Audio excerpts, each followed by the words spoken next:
오늘 우리에게 주시는 하나님의 말씀은 구약성경 출애굽기 23장 말씀입니다. 오늘 하루도 하나님을 더 사랑하며 하나님 주시는 기쁨으로 살아가시기를 축복합니다. 출애굽기 20장에서 십계명을 주신 하나님께서 이제 그 십계명의 의미를 담은 구체적인 법도에 대해서 21장 이후부터 계속해서 말씀해 주고 계십니다. 한마디로 말씀드리면 이제 하나님의 구별된 백성으로서 하나님의 자녀로서 지켜야 할 최소한의 법과 도덕에 대해서 규칙에 대해서 말씀하고 계시는 것입니다. 지난주 목요일에도 제가 말씀드렸지만 이 법도와 규칙은 우리를 힘들게 하고 우리를 구속하는 것이 아니라 우리를 오히려 죄와 세상으로부터 자유롭게 하고 이것을 잘 지키며 살아갈 때 정말 참 자유와 행복을 누릴 수 있는데 우선 당장에 보기에는 뭘 하지 마라 자꾸 그 많은 것만 많은 것처럼 보여서 하나님은 자꾸 우리를 왜 이렇게 힘들게 하시지 이렇게 생각되어질 수도 있다라는 것이죠. 그런데 이 말씀대로 지키며 따르며 살다 보면 이래서 하나님께서 이렇게 지키라고 하셨구나, 이래서 이 법을 주셨구나, 이렇게 사는 것이 정말 은혜이구나 하는 것을 우리가 깨닫게 되는 줄로 믿습니다. 오늘 여러 가지를 말씀하시는데요, 그 중에 몇 가지만 찾아보도록 하겠습니다. 먼저 첫 번째로는 하나님은 우리가 정직하고 공평한 사람들로 살아가기를 원하십니다. 1절에서 3절 말씀 우리 다시 한번 읽겠습니다. 시작. 너는 거짓된 풍설을 퍼뜨리지 말며 악인과 연합하여 위증하는 증인이 되지 말며 다수를 따라 악을 행하지 말며 송사의 다수를 따라 부당한 증언을 하지 말며 가난한 자의 송사라고 해서 편벽되이 두둔하지 말지니라. 아멘. 무엇을 말씀하십니까? 거짓을 일삼지 말고 그리고 어떤 판결이나 재판에 있어서 공평하게 하라고 하나님은 말씀하고 계시는 것이죠. 공평하지 못하다는 것은 결국 거짓이 첨가되었다라는 것을 말하는 것입니다. 살면서 사람들이 거짓말을 한 번도 하지 않고 사는 사람이 누가 있겠습니까? 분명히 사람들이 때에 따라 거짓말을 하고요. 어떤 때는 거짓말이라기보다 다른 사람의 어떤 기분을 상하지 않게 하기 위해서 에둘러 그렇게 말을 표현을 할 때도 있습니다. 흔히 말해서 3대 거짓말이라고 하는 거짓말이 있죠. 장사를 하시는 분들이 이거 믿지고 장사하는 겁니다. 절대로 믿으면 안 된다는 것이죠. 그리고 노처녀가 시집 가기 싫습니다 하는 것도 거짓말이라 그러고, 그리고 어르신들이 난 빨리 죽어야지 하는 거 이거 절대 믿으면 안 된다라는 거예요. 빨리 죽어야지 한다고 해서 옆에 가서 빨리 천국 가실 수 있도록 기도하겠습니다 그러면 다음부터 절대로 보지 않으려고 할 겁니다. 이런 거짓말들, 이건 뭐 내가 스스로 자신에게 하는 것이기 때문에 남에게 뭐 큰 피해를 주지 않습니다. 그리고 이런 경우들도 있습니다. 어떻게 거짓말을 할 수밖에 없는 상황들이 있어요. 집에서 예를 들면 열심히 저녁을 차려주고 음식을 해줍니다. 입맛이 좀 안 맞더라도 정말 맛있다라고 이야기를 해주어야 하는 것이 다음 날과 앞으로 사는 날에 편하기 때문에 어쩔 수가 없는 것이죠. 그런 거짓말을 이야기하는 것이 아니라 오늘 말씀에서 이야기하는 것은 우리의 잘못된 발언 한마디 때문에 다른 사람의 가정이 깨어지고 다른 사람의 눈에 피눈물이 날 수 있는 그런 상황들을 만들지 말라는 것입니다. 예를 들면 공정하게 재판을 해야 될 판사들이 또는 공정하게 사람들을 수사해야 될 검사들이 없는 죄를 만들어서 다른 사람에게 올무를 씌운다든지 평생 그래서 그 고통에서 헤어나오지 못하게 한다든지 이런 일들 절대로 해서는 안 된다라는 것이죠. 지금 전쟁 중에 있는 우크라이나도 마찬가지입니다. 군대를 병력을 철수한다고 다 믿게 해놓고 결국은 또 기습을 해서 공격을 하는 모습들을 보여주고 있습니다. 결국 내 이득을 위해서 다른 사람에게 거짓을 일삼고 그 사람들을 고통 가운데 몰아넣는 행위, 하나님께서 결코 기뻐하시지 않는 것이고 하나님의 백성으로서 그렇게 살면 안 된다라는 것을 말씀하고 계십니다.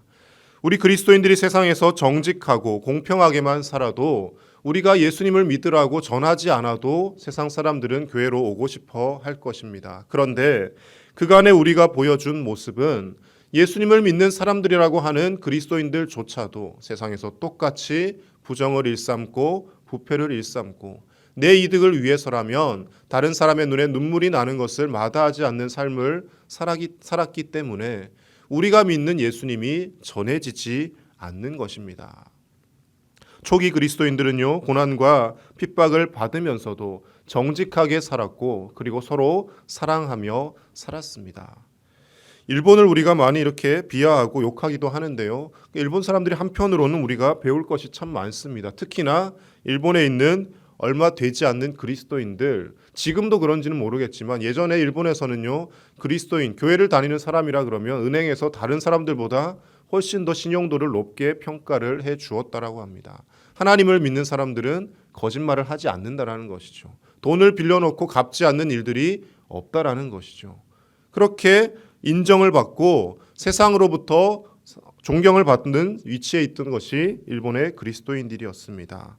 우리도 이렇게 살아야 하지 않겠습니까? 광양제일교회 성도라고 하면 어디에 나가서든지 저 사람은 믿을 만한 사람이다. 저 사람은 거짓말하지 않는 사람이다. 저 사람은 예수님을 믿는 사람이기 때문에 자신의 이득을 위해 다른 사람에게 힘들게 하지 않는 사람이다라는 그런 평가를 받는 삶을 살 때 우리가 믿는 예수님이 사람들에게 증거되고 전해지고 우리가 믿는 하나님의 이름이 영광을 받게 될 줄로 믿습니다. 하나님의 자녀로서 정직하고 공평한 저와 여러분들의 삶이 되실 수 있기를 간절히 축복합니다. 두 번째로 하나님은 우리가 은혜를 기억하고 하나님을 더 사랑하기를 원하십니다. 14절 이후의 말씀에서는요, 이스라엘이 지켜야 할 세 가지 절기에 대해서 설명을 하고 있습니다. 우리 14절에서 17절까지 조금 길지만 다시 한번 같이 읽어보겠습니다. 시작. 너는 매년 3번 내게 절기를 지킬지니라. 너는 무교병의 절기를 지키라. 내가 내게 명령한 대로 아비벌의 정한 때에 이래 동안 무교병을 먹을지니 이는 그 달에 내가 애굽에서 나왔음이라. 빈손으로 내 앞에 나오지 말지니라. 맥추절을 지키라. 이는 내가 수고하여 밭에 뿌린 것에 첫 열매를 거둠이니라. 수장절을 지키라. 이는 내가 수고하여 이룬 것을 연말에 밭에서부터 거두어 저장함이니라. 내 모든 남자는 매년 3번씩 주 여호와께 보일지니라. 아멘. 지금 이스라엘의 대표적인 3가지 3대 절기에 대해 말씀합니다. 첫 번째로 무교절을 지키라고 말씀하시고요. 그리고 맥추절을 지키라고 하고 그리고 세 번째로 수장절을 지키라고 합니다.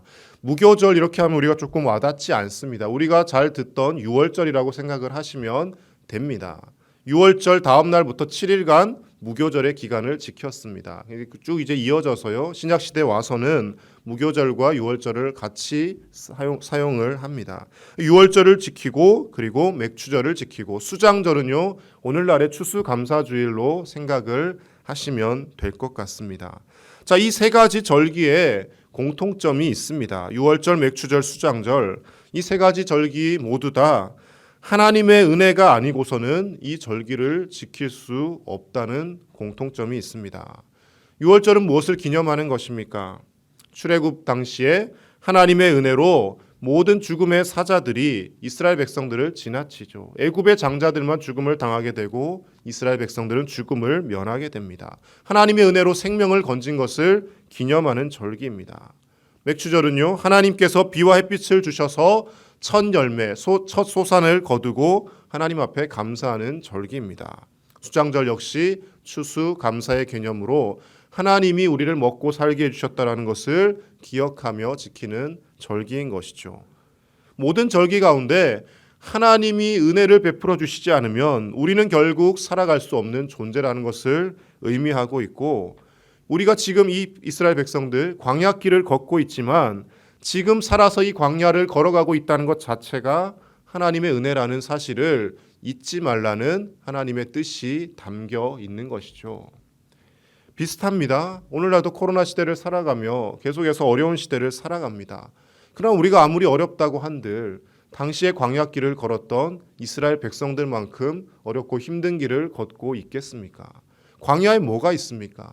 농작물이 풍족한 것도 아니고요. 밤이 되면 극심하게 추웠다가 낮이 되면 뜨거웠다가 그리고 가끔씩 들짐승이 나타나기도 하고 사방이 뚫려 있습니다. 적의 공격에 취약한 상황입니다. 그런 힘들고 어려운 상황 가운데서도 하나님이 매일 입히시고 먹이시고 지키시고 하나님의 은혜로 여기까지 왔다라는 것을 이 절기를 지키며 철저히 기억하라는 것입니다.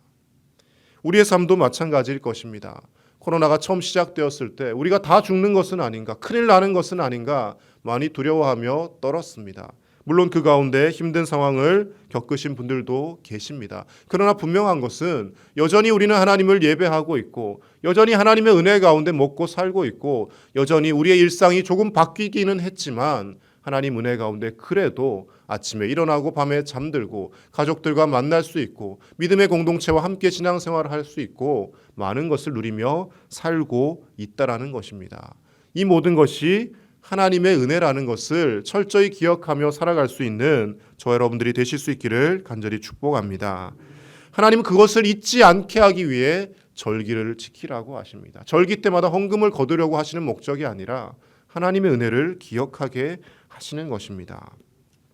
17절에 보시면 그래서 내 모든 남자는 매년 3번씩 주 여호와께 보일지니라 말씀하십니다.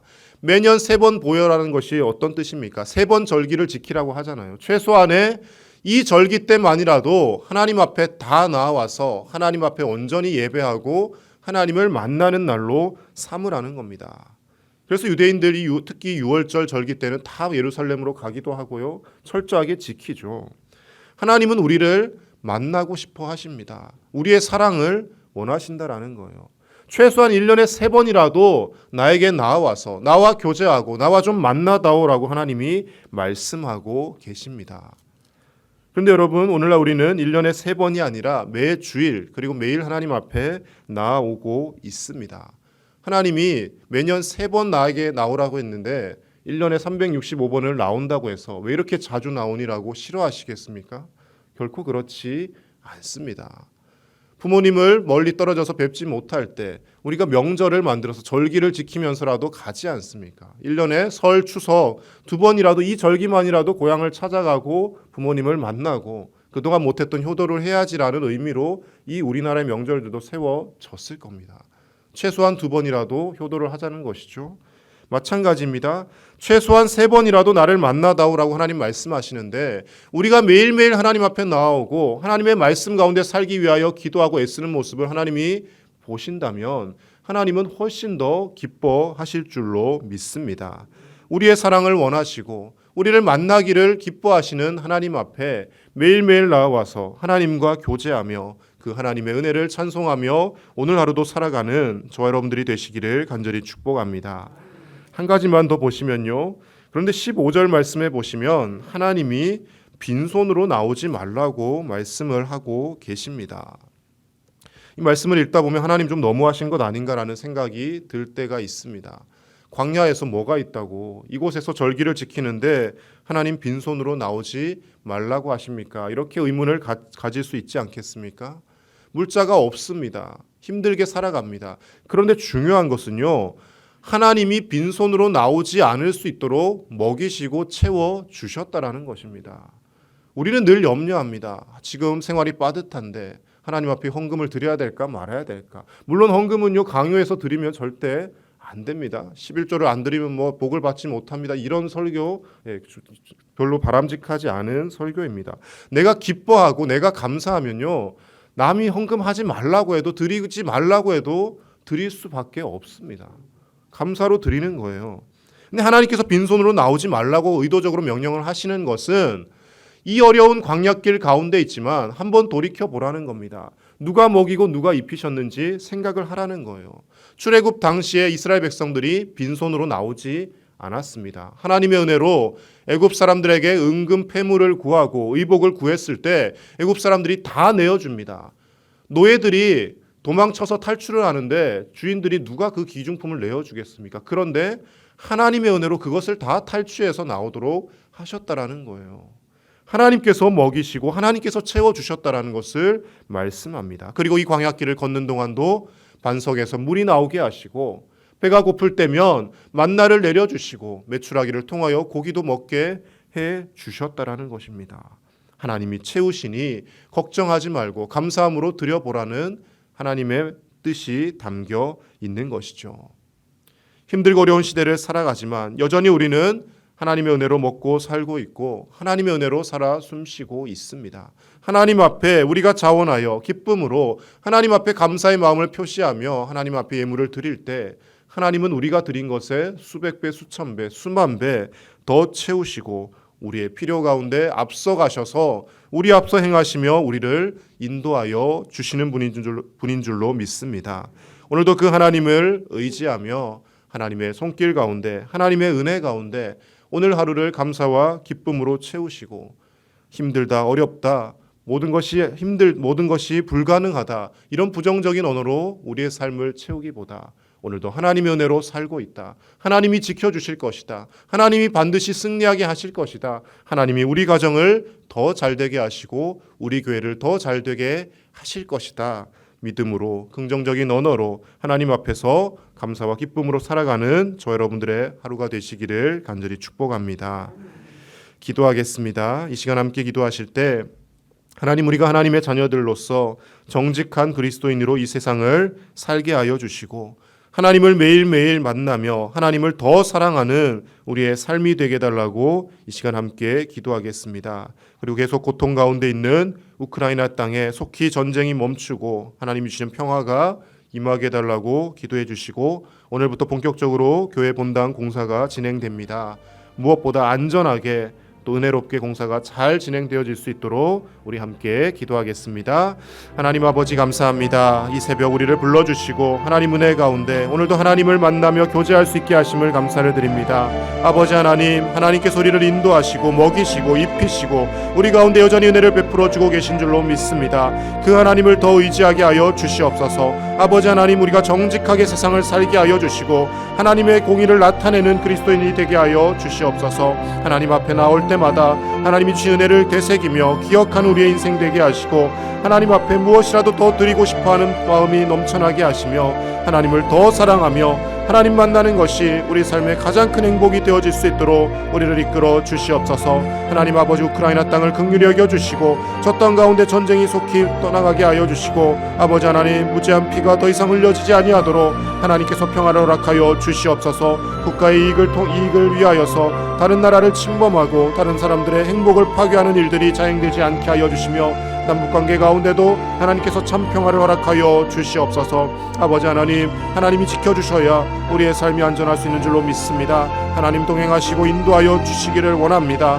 아버지 하나님 교회 공사가 진행 중에 있습니다. 하나님 함께 하셔서 안전하게 진행되게 하시고 이 공사가 다 끝난 이후에 또 서로가 더 기뻐하며 하나님 주신 은혜를 나눌 수 있도록 주님께서 우리의 마음도 붙들어 주시옵소서. 수고하는 손길들 위해 하나님께서 은혜를 베풀어 주시고 아버지 하나님 우리가 부정적인 말들을 버리고 긍정적으로 감사하며 기뻐하며 하나님의 말씀을 더욱더 사모하며 나아가는 오늘 하루가 되게 하여 주시옵소서. 주님께서 인도하시는 줄로 믿습니다. 하나님의 동행하심으로 우리의 삶이 더 풍성한 은혜를 누리며 살게 하여 주시옵소서.